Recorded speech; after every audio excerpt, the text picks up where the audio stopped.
Good morning to all of you. Welcome back once again in my YouTube channel ACC Tutorial. आप सभी को सुप्रभात और आप सभी को मेरे YouTube के चैनल ACC Tutorial में स्वागत है।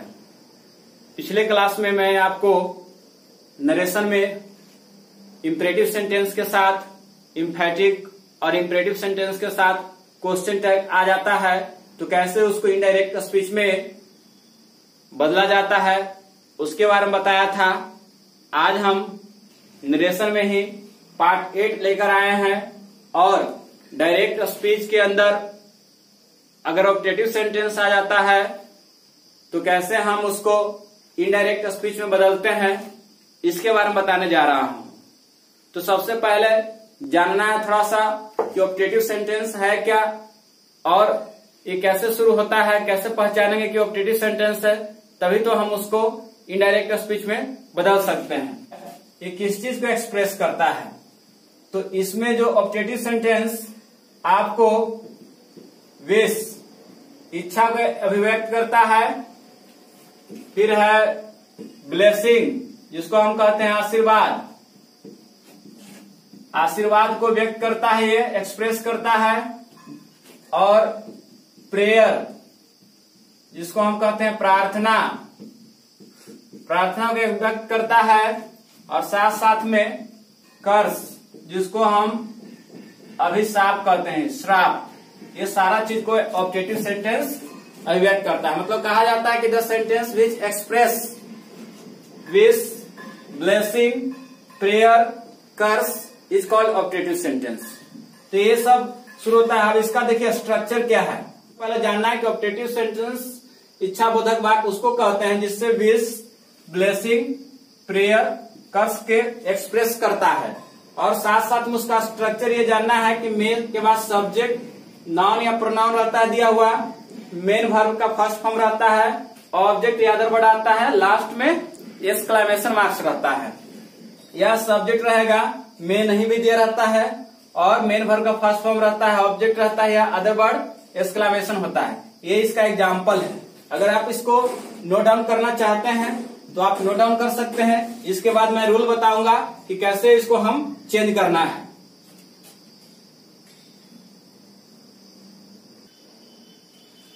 तो देखिए लिखा हुआ है यहां पर कि यदि डायरेक्ट स्पीच में रिपोर्टेड स्पीच के अंदर ऑब्जेक्टिव सेंटेंस का प्रयोग हुआ हो तो उसे इनडायरेक्ट स्पीच में इस प्रकार बदल लेते हैं। लिखा हुआ है यहां पर यही है कि डायरेक्ट स्पीच में क्या होगा, डायरेक्ट स्पीच में रिपोर्टेड स्पीच के अंदर मतलब डबल इन्वर्टेड कॉमा के अंदर ऑब्जेक्टिव सेंटेंस का प्रयोग हुआ तो उसी इनडायरेक्ट स्पीच में इस प्रकार बदल लेते हैं। तो सबसे पहला रूल है, आप सब में पढ़ते आ रहे हैं, जब भी रूल शुरू होता है नरेशन बनाने के लिए तो सबसे पहले हम लोग चेंज करते हैं रिपोर्टिंग वर्ब को। ये बात को जान लेना है कि अभी तक जितने भी असर्टिव का हो या जनरल रूल्स में हो, किसी भी रूल्स में बनाया है आपने नरेशन, तो सबसे पहले चेंज करने का काम करते हैं रिपोर्टिंग वर्ब को ही। तो यहाँ पर भी हम इस सेंटेंस को चेंज कर रहे हैं, ऑब्जेक्टिव सेंटेंस को, तो सबसे पहले रिपोर्टिंग वर्ब को ही चेंज करने का काम करेंगे। तो क्या करना है कि रिपोर्टिंग वर्ब, जो रिपोर्टिंग वर्ब समझ ही रहे होंगे जिसको कहते हैं से, सेज या सेड दिया रहता है। रिपोर्टिंग वर्ब से, सेज या सेज को क्या करना है, को वाक्य के अर्थ के अनुसार याद रखना है। रिपोर्टिंग जो वर्ब से, सेज, सेड है को वाक्य के अर्थ के अनुसार जो सेंटेंस का अर्थ निकलेगा ऑब्जेक्टिव सेंटेंस रहेगा, और उसका जो अर्थ निकलेगा या कर्स का अर्थ निकले तो कर्स में बदल देंगे, ब्लेसिंग का अर्थ निकले तो ब्लेसिंग में बदल देंगे, और प्रे का अर्थ निकले तो प्रेड में बदल देंगे, विश का अर्थ निकले तो विश्ड में बदल देंगे। वाक्य अर्थ के अनुसार क्या हो जाएगा, उसमें हम चेंज करेंगे तो विश्ड, कर्स्ड, प्रेड तथा ब्लेस्ड में बदल दे, ये में बदल देना है। याद रखना है कि फॉर्म जो कर्स्ड दिया है या विश्ड है, प्रेड है या ब्लेस्ड है, ये पास्ट टेंस के अनुसार, अगर टेंस चेंज होगा तो विशेज भी हो सकता है, कर्सेज भी हो सकता है, प्रेज भी हो सकता है, ब्लेसेज भी हो सकता है, याद रखना है। अब दूसरा रूल है, रूल नंबर 2, कॉमा, याद रखना है, कॉमा तथा इन्वर्टेड कॉमा को हटा दे तथा इसके स्थान पर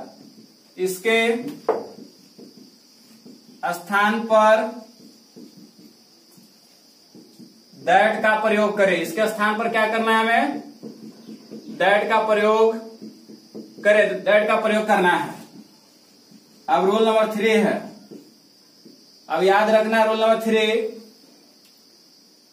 तो ऑप्टेटिव सेंटेंस दिया हुआ है ना, ऑप्टेटिव सेंटेंस को एसर्टिव सेंटेंस में बदलकर लिखे। तो देखिए कैसे बदल जाएगा। अगर वो शुरू हो रहा है ऑप्टेटिव सेंटेंस, जानते हैं कि में से शुरू होगा, सब्जेक्ट दिया रहेगा, फिर V1 रहेगा दिया हुआ, ऑब्जेक्ट या OW दिया रहेगा, तो इसको एसर्टिव क्या हो जाएगा? इसका एसर्टिव इस तरह से हो जाएगा, सब्जेक्ट, फिर हो जाएगा में जो दिया हुआ पास्ट टेंस में जाएगा तो यहां पर हो जाएगा माइट। याद रखना है, में को हमने क्या कर दिया? माइट में बदल दिया। सब्जेक्ट को पहले रख दिया एसर्टिव सेंटेंस में, सब्जेक्ट प्लस माइट, फिर मेन वर्ब का फर्स्ट फॉर्म जो होगा, फिर ऑब्जेक्ट OW फुल स्टॉप कर देना है। जो यहां पर दिया हुआ था इस तरह से, इसको ऐसे बदलना है। थोड़ा सा देखना है कि ऑप्टेटिव सेंटेंस जो है उसको एसर्टिव सेंटेंस में हम बदल कर लिखे हैं। जैसे ऑप्टेटिव सेंटेंस में से शुरू होता है, सब्जेक्ट दिया हुआ है, वर्ब है, ऑब्जेक्ट अदर वर्ड है और एक्सक्लेमेशन है। तो मैं बता दे रहा हूं कि सबसे पहले एसर्टिव में क्या लिखा जाता है? सब्जेक्ट में है तो पास्ट टेंस में बदलेगा, तो में की जगह क्या हो जाएगा? माइट। उसके बाद क्रिया के पहला रूप आएगा। याद रखना है कि मॉडल ऑक्सिलरी वर्ब, याद रखना कि एक्टिव फॉर्म जब लिखा जाता है तो मॉडल ऑक्सिलरी के वर्ब के बाद जो मॉडल ऑक्सिलरी वर्ब है, can, could, should, would, may, might, ये सब है, इसके बाद क्रिया का पहला ही रूप आता है। तो माइट के बाद भी क्रिया का पहला रूप देंगे और जो ऑब्जेक्ट या अदर वर्ड लास्ट में दिया हुआ है और उसको ही लास्ट में ही रखना है, और जो एक्सक्लेमेशन मार्क्स है उसको फुल स्टॉप में बदल देना है। याद रहेगा आपको, मे को क्या बदल देना है? माइट में सबसे पहले सब्जेक्ट लिखना है, मे है तो उसमें क्या बदल जाएगा? माइट में क्रिया का पहला रूप जैसे था वैसे ही लिख देना है, जो ऑब्जेक्ट अदर वर्ड दिया वैसे ही लिख देना है, और जो एक्सक्लेमेशन दिया उसको फुल स्टॉप में बदल देना है। अब जो देखना क्या है, ये हो गया। अब इसके अलावा कोई और चेंज नहीं होता है। याद रखना, मैं बता दे रहा हूं कि इसमें और कोई चेंजेस नहीं किया जाता है, इसमें और कोई चेंजेस नहीं करते हैं। तो थोड़ा सा फिर से बता दे रहा हूं आपको कि रिपोर्टिंग वर्ब से, सेज, सेड को क्या करना है? सेंटेंस के अर्थ के अनुसार ही विश्ड, कर्स्ड, प्रेड या ब्लेस्ड में बदल देना है, और कॉमा तथा इन्वर्टेड कॉमा जो दिया रहता है उसको हटा देना है, और हटाकर उसके स्थान पर दैट का प्रयोग करना है, और जो ऑप्टेटिव सेंटेंस का स्ट्रक्चर जो दिया रहेगा उसको एसर्टिव सेंटेंस में बदलना है। तो एसर्टिव सेंटेंस में बदलेंगे तो सबसे पहले क्या करना है? सब्जेक्ट लिखना है, में है तो उसको पास्ट टेंस में बदलेंगे तो माइट हो जाएगा, और क्रिया का पहला रूप MB1 जो है पहला वैसे ही रहेगा, ऑब्जेक्ट दिया हुआ है उसी तरह रखना है, और जो एक्सक्लेमेशन मार्क्स है उसको फुल स्टॉप में बदल देना है। तो आप इसको थोड़ा सा नोट डाउन कर लें, उसके बाद मैं इस पर एग्जाम्पल देकर आपको बताऊंगा कैसे चेंज करना है। आप इसको थोड़ा नोट डाउन करें।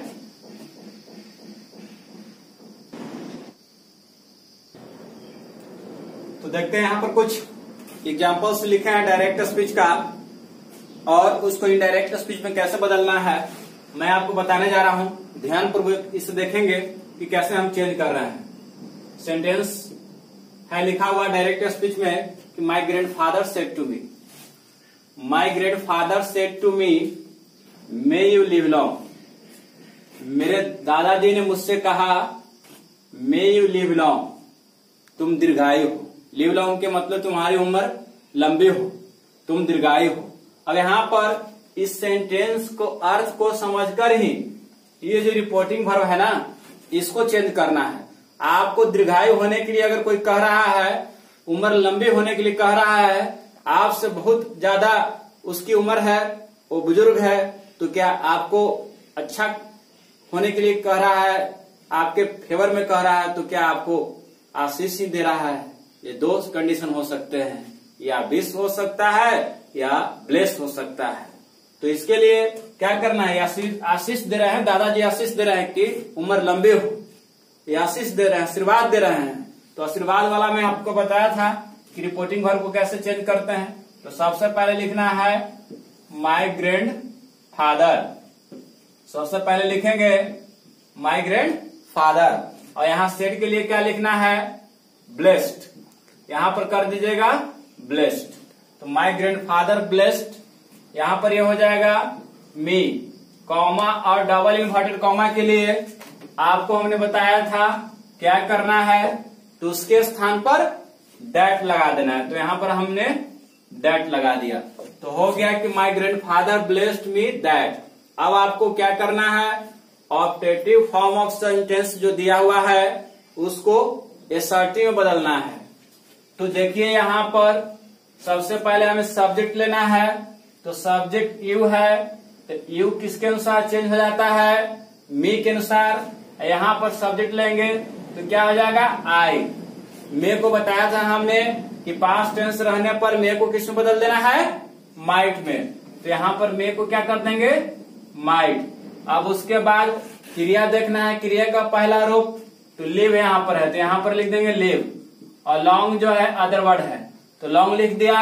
और ये भी बताया था कि एक्सक्लामेशन जो दिया हुआ रहता है, एक्सक्लामेशन मार्क्स, उसको फुल स्टॉप में कर देते हैं। तो यहाँ पर हम लिख देते हैं फुल स्टॉप। तो देखिए पूरा बन गया कि my grand father blessed me that I might live long. तो हमने जो यू था तो इसको चेंज कीजिएगा, तो ध्यान रहे कि यू जो है आई में बदल जाएगा। कैसे, क्योंकि ऑब्जेक्ट के अनुसार चलता है। जनरल रूल्स पढ़े होंगे चेंज ऑफ पर्सन वाला, उसको जरूर याद रखा होगा आपने सेकंड पर्सन के रहने पर, तो उसी के अनुसार बदल दिए। अब दूसरा में चलते हैं, दूसरा देखते हैं example. They said may God save our country, वे लोग कहें भगवान हमारे देश की रक्षा करे, भगवान हमारे देश को बचाए। तो बताइए कि जब हम हाथ जोड़ रहे हैं ना, या मंदिर में जाते हैं, या कहीं प्रार्थना करते हैं स्कूल में, या संकट में होते हैं तो हाथ जोड़ते हैं, विनती करते हैं, तो रिक्वेस्ट करते हैं ना, प्रार्थना करते हैं। तो यहाँ क्या होगा, रक्षा करने के लिए कह रहे हैं किसी को, पूरे संकट आ गया है, तो उसमें क्या हो जाएगा, प्रे का बोध हो रहा है, तो दे क्या हो जाएगा, प्रेड। अब कॉमा डबल इन्वर्टेड कॉमा को पहले ही बता चुका हूं कैसे चेंज करना है, तो यहां पर हो जाएगा दैट। अब याद रखना है कौन है यहाँ पर सब्जेक्ट, गॉड, तो चेंज नहीं होगा, तो यहां पर लिख देंगे गॉड। तो दे प्रेड दैट गॉड। अब देखिए मे है तो क्या हो जाएगा, माइट। क्रिया का पहला रूप क्या हो जाएगा, सेव।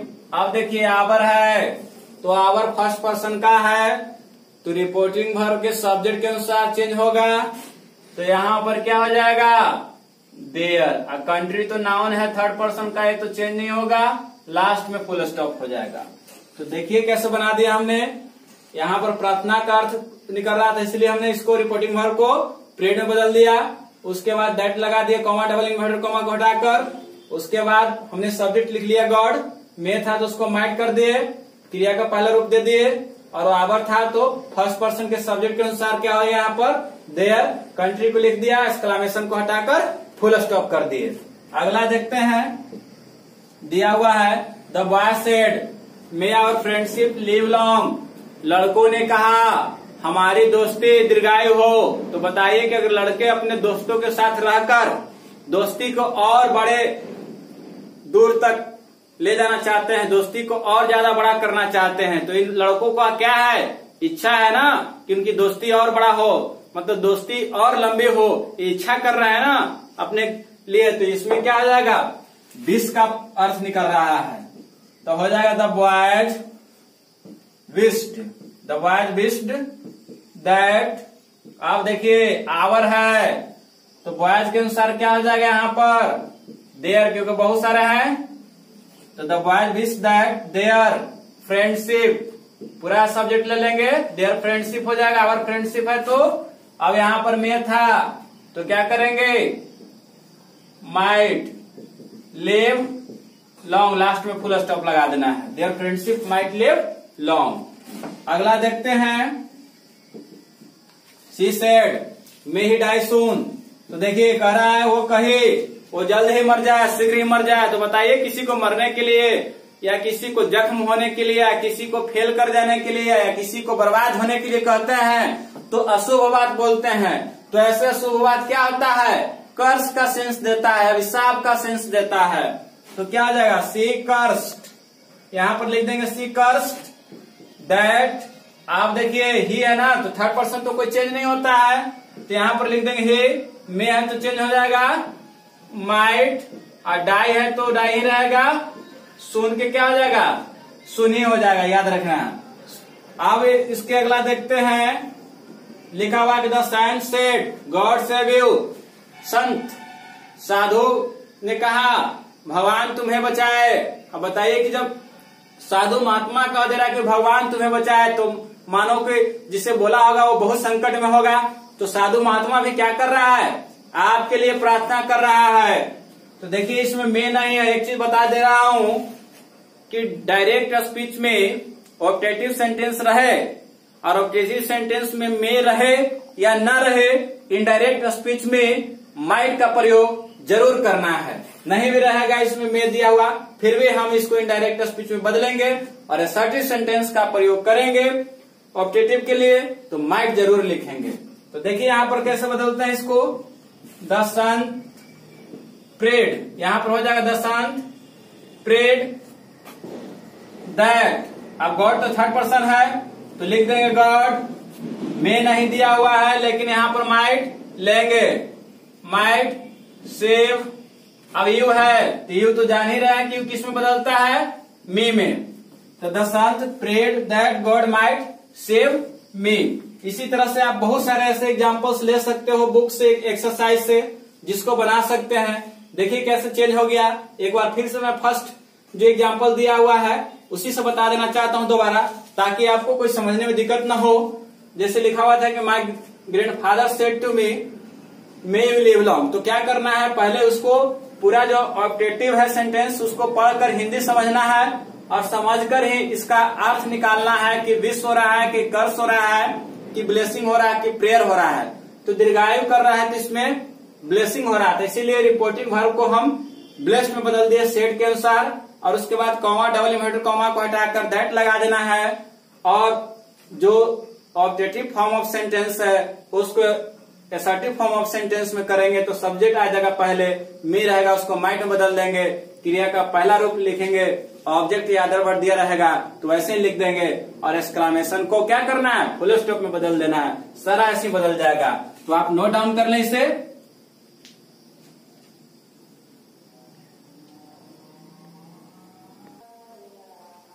तो आप इसको नोट कर लिए होंगे। अगले बार जब हम पढ़ाएंगे तो नरेशन में एक्सक्लामेटरी सेंटेंस के बारे में बताएंगे कि एक्सक्लामेटरी सेंटेंस अगर दिया हुआ डायरेक्ट स्पीच की रिपोर्टेड स्पीच के अंदर तो कैसे बदलना है, उसके बारे में बताएंगे।